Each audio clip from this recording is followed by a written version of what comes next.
Well, hi everyone, and welcome to this live edition of Plants with Kevin. I'm Kevin. These are some of my plants, and this is a surprise because I did not have this plan tonight. But you know what? I figured it's Sunday night. We're all just kind of getting ready for the work week and all that stuff. So why not go live? And so what I'm doing is I'm trying to figure out how to do this whole live stream. But what we're going to go over today is we're going to go over a lot of different things when it comes to anthurium. Now, not just anthurium, but velvety-leaved plants.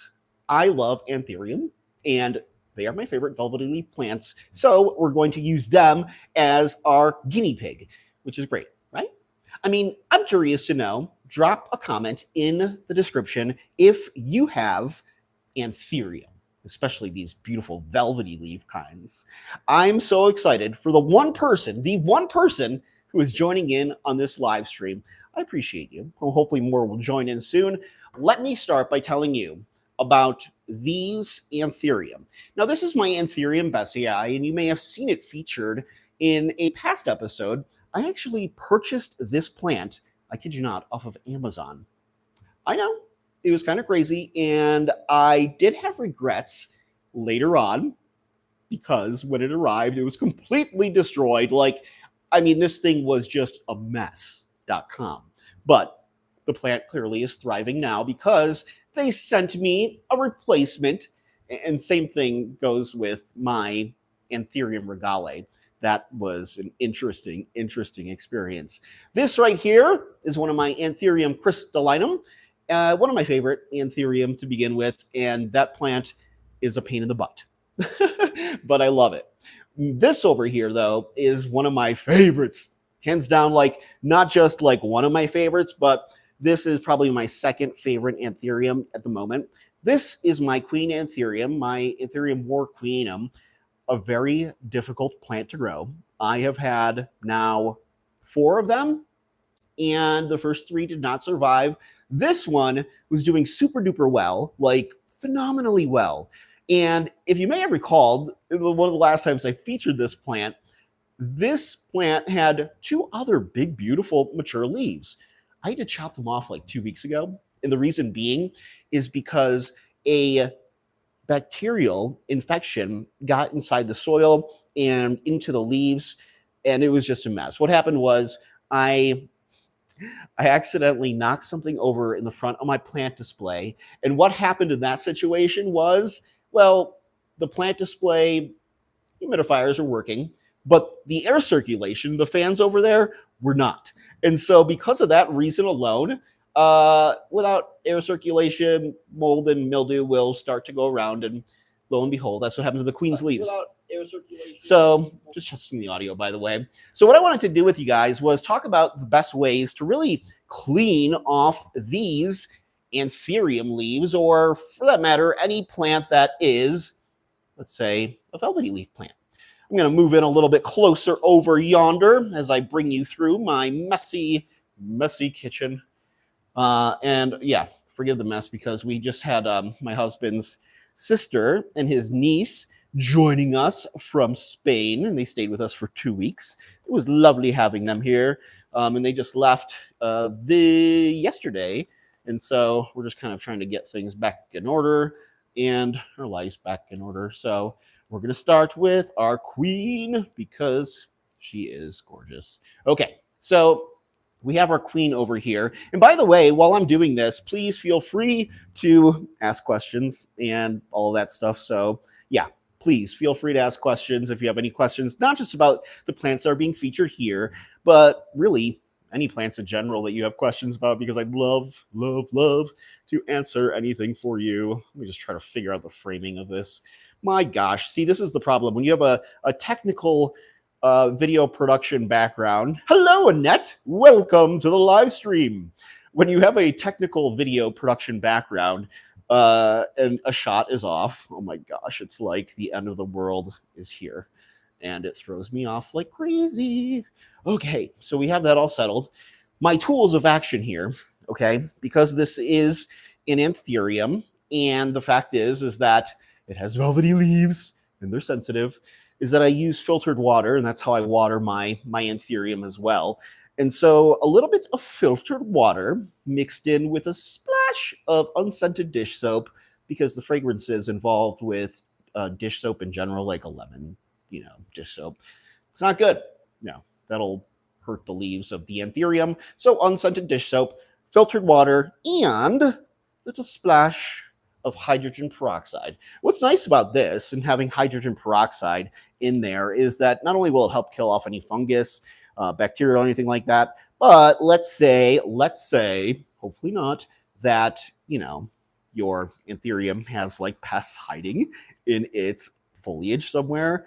This will also help destroy said pests, which we all love doing. Now, with a velvety leaf plant, especially like Queen Anthurium, you kind of want to follow in one straight direction along its veins. You know what's beautiful about the Queen Anthurium, not just how stunning it looks, is the fact that this plant's leaves can grow up to be like 14 feet long in nature, which is kind of bananas, 14 to 16 feet long. This plant hails from the tropics of South America, more specifically in Colombia, and it is a climber. It climbs up trees as an epiphyte, and that is what's really cool about it. It's not the kind of plant that grows in the ground. It grows along trees. And because of that reason, when I first got this plant back in April of this year, it was a top leaf cutting, and it was being grown in perlite. And so it had never experienced soil before. And I had never dealt with a plant like that had, that kind of need. And I was like, all right, well, let's see how this is going to go.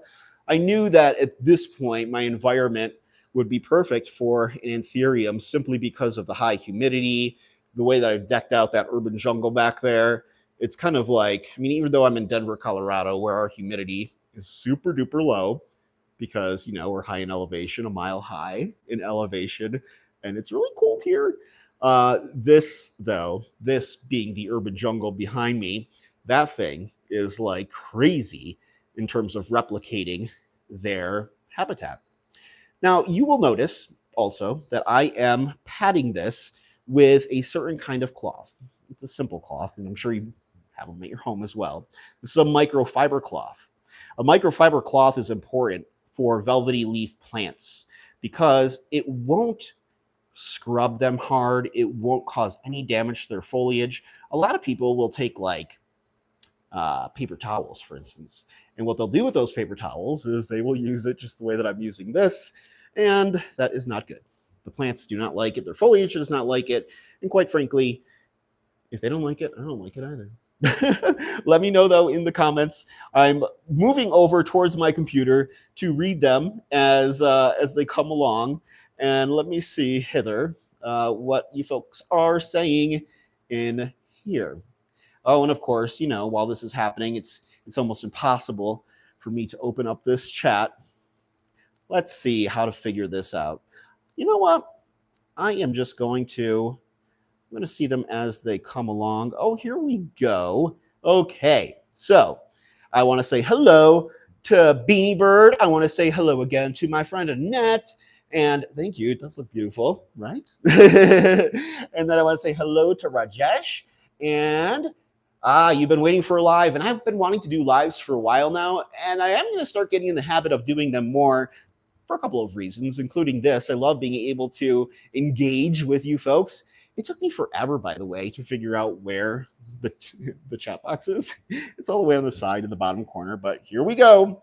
Okay, so let's see. Now that we have our queen being cleaned off, let's get the back of her leaf as well. But yeah, she is down to one leaf now, and that was concerning to me at first, but I know this, they're really strong plants. And like I was telling you, because this is an epiphytic plant, I included a cocoa coir pole for it to be climbing up. In fact, let me give you a little look. See, shall I? Okay. So you can see right here that that's the cocoa coir pole that I put in there when I repotted again a couple months back. And already her aerial roots are latching on to each side of that cocoa coir pole. She's loving it.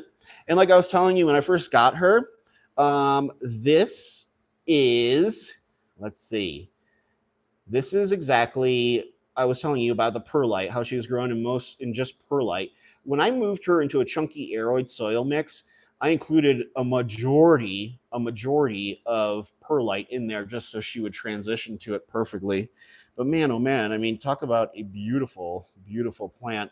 My goal, because her leaves will one day get as large as my king anthurium, and my king anthurium's current leaves as they stand.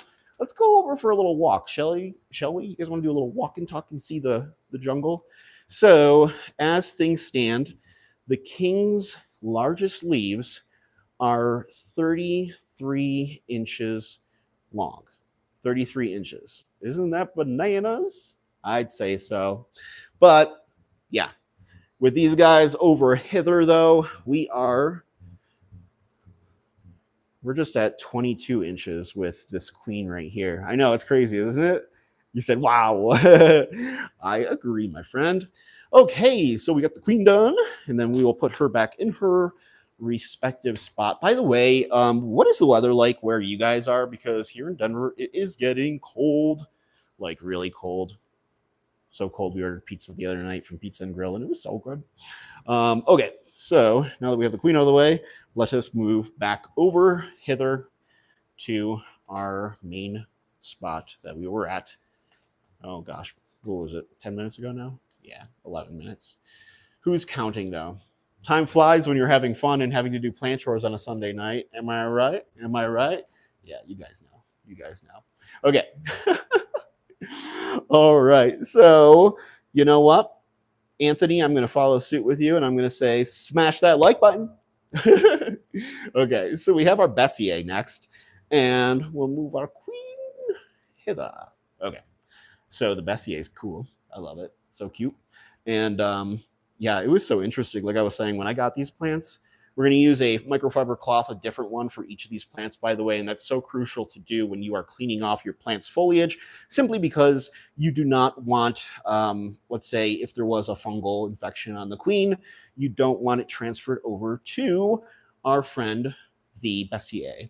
So I take out a bunch of different microfiber cloths and do this. This is why I have no life, because all I'm doing is cleaning off plants' leaves over and over and over again, which is, you know, it happens. So I'm curious also in the comments, if I were to do more of a live show, would you guys tune in? Like if we had like a weekly live program and you guys knew like, hey, Kevin's going to be going live on Sundays at 8 p.m. Mountain Time.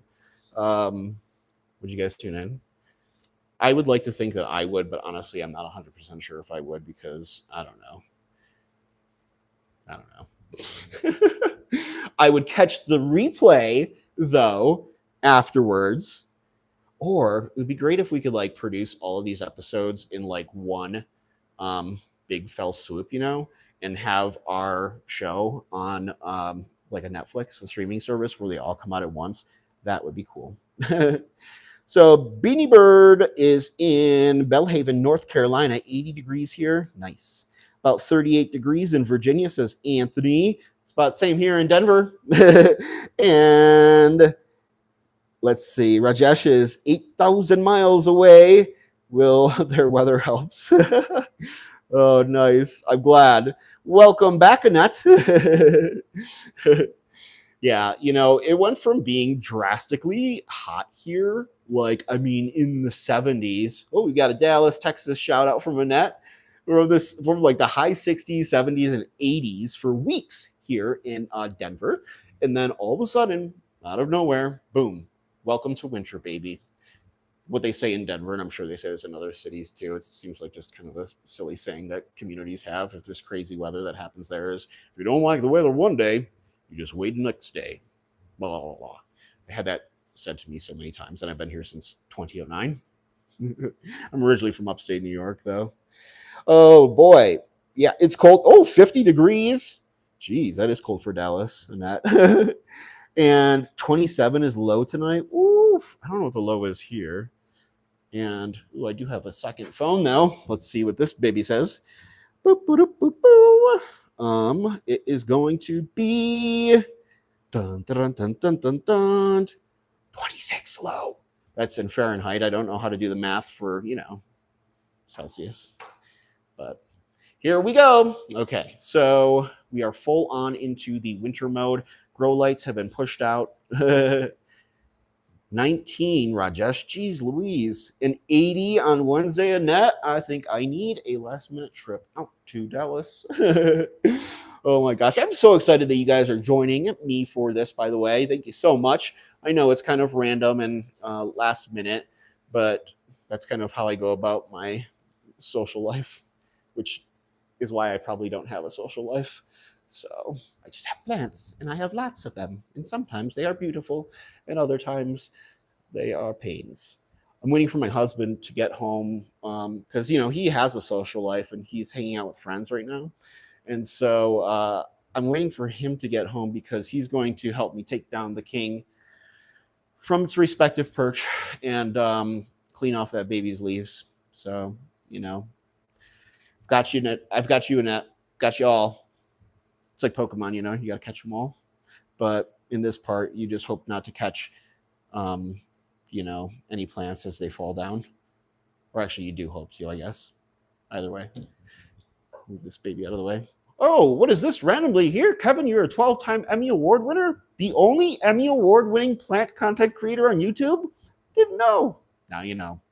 That's right. I actually had that down there because Alejandro's sister visiting from Spain had never seen one before, and so showed it to her and kept it out for you guys. Wink, wink. Okay, so last up is we're going to do our Anthurium Crystallinum here. And let's see. Rajesh says, can I get blue? I have been following you since 7 months now. Now, I need to look into that, but I will strongly consider that, my friend.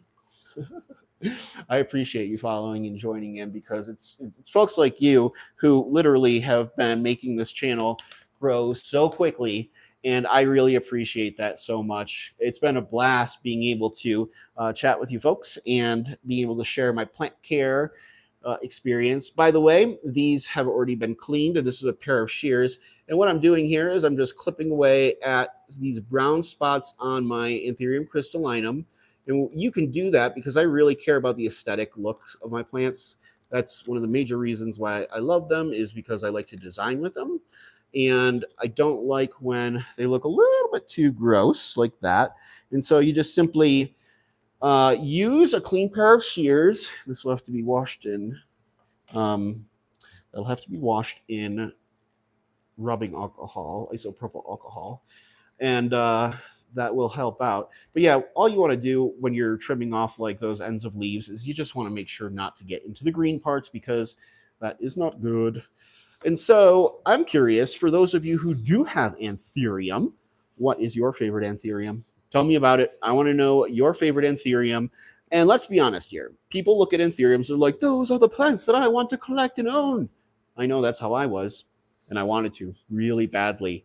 But I waited a while before I got Anthurium because I had heard the stories about their beauty is masked with lots of dread and anxiety because those plants, you think they're easy to care for?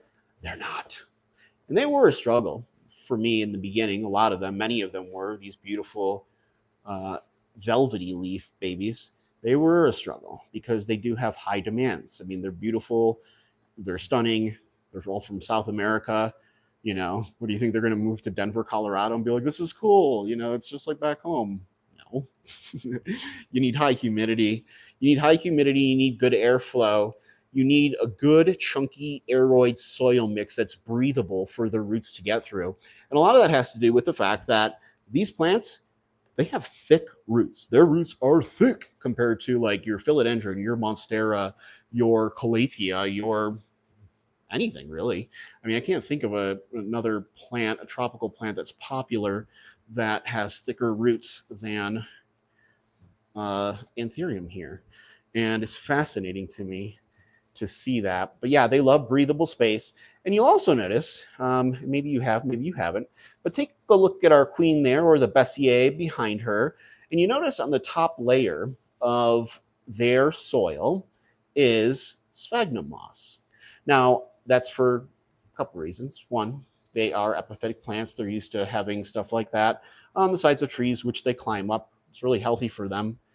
Also, the fact is that it retains moisture. And so it helps with that humid kind of feel, that vibe that they really love, and it keeps it in there. And also what's nice is that their roots, especially as, they're looking for more space to just kind of climb towards and climb into and around, they will start climbing through that sphagnum moss. And it's great because it helps their root growth and their root structure as they grow larger. I noticed that a lot when I repotted the queen not too long ago. So I'm really excited to see how that goes. By the way, I was mentioning to you about that fungal issue and having to cut off the queen's other 2 mature sized leaves, which by the way also grew in to be like 21 inches. And so it was devastating to have to cut them off. But the fact of the matter is, because I did cut them off, and that plant knows that it went through a situation with that fungal infection, which has now been taken care of, that plant knows that something's up, and it has 1 leaf left, but there is a new leaf that is growing in. And so what's going to happen is especially since that leaf is growing in on the side of a moss pole, that leaf is going to grow big. I mean, the next couple leaves are going to grow larger and larger and larger than the last. And I'm really excited to see that, because my goal is to have that queen anthurium larger, or at least the same size as the king anthurium, and put them side by side as king and queen in the plant display. Oh, I'm so glad that I was able to get around to this crystallinum, because I have been putting this off for weeks with cleaning its leaves. So that's about it, my friends. For random little pop-up live with some anthurium, some beauties, beautiful anthurium. Let us see here. Let's see, my next live, I don't know when it'll be. I'm going to put up a poll on my YouTube channel, and I am going to say something along the lines of, which days would you prefer? We'll leave that up for a week, and we will see which days work best for you guys and plan it around that. All righty, so Rajesh, see you later, my friend, and ta-ta for now. Yes, that's true. Here's one thing that's really cool, guys, is that if you ever want to do a one-on-one plant consultation with me, now this could involve like, oh, my plants are sick. I don't know what's wrong with this. How can I fix this? I can guarantee you that I will have the answer to your question. And I would love to link up with you folks live over a live stream system, video chat, whether it's FaceTime, whether it's Teams, whether it's Zoom, any of those. And I would love to work with you to help you as a virtual consultant fix your plant problems. And I'd love to meet you and see your jungles as well. You can simply request that by emailing contactplantswithkevin@gmail.com. Just putting something in the subject line about plant consultation, blah, blah, blah. Anyways, I want to thank you guys so much for watching another one of my Planty episodes. And if you haven't already, please like this video, subscribe to my channel, and hit that notification bell for more fun and interesting planty content just like this. I'm going to walk over behind the camera and say, until next time, I will see you guys in the next Planty episode.